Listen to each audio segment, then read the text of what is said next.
Dans cette vidéo, nous allons voir comment nous pouvons créer un bouton pour refresh nos datas.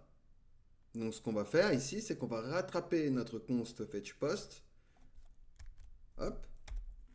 Et je vais venir me le mettre ici à l'extérieur du useEffect. Donc ici, le useEffect va simplement appeler ma méthode fetch. Ensuite, une fois que j'ai fait ceci, je vais pouvoir me rendre juste en bas et me créer du coup des items. Donc pour ça, on va venir se faire une variable que l'on va appeler renderItem. Il va prendre du coup une fonction avec item et pas children, pardon. Et ensuite, on va venir donc return un view. Ici, on va return donc un texte. Et on va donc return item.title. De la même manière, on return item.body. Donc ici, on peut le mettre également les mêmes styles CSS. Ici. Et je vais le mettre ici. Et je vais faire la même chose donc ici. Donc ici, c'est post body. Donc on va se servir du coup de cette fonction pour afficher les items lorsqu'on va refresh.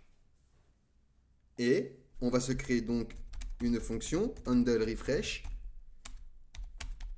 qui va du coup refresh nos données.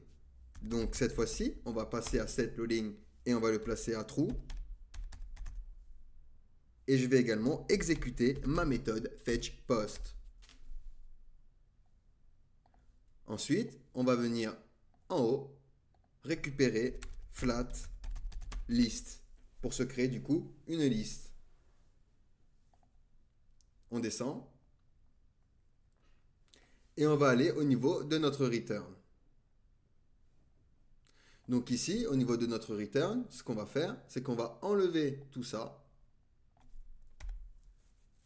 et on va se faire simplement un bouton, donc un button. Donc il va prendre un title, refresh et une fonction, donc OnePress est égal donc à handle refresh. Ici, on va importer bouton, button. On revient au niveau de notre return et on va lui dire justement si le loading est true. Alors dans ce cas-là, tu vas venir, hop, me return un texte. Donc chargement.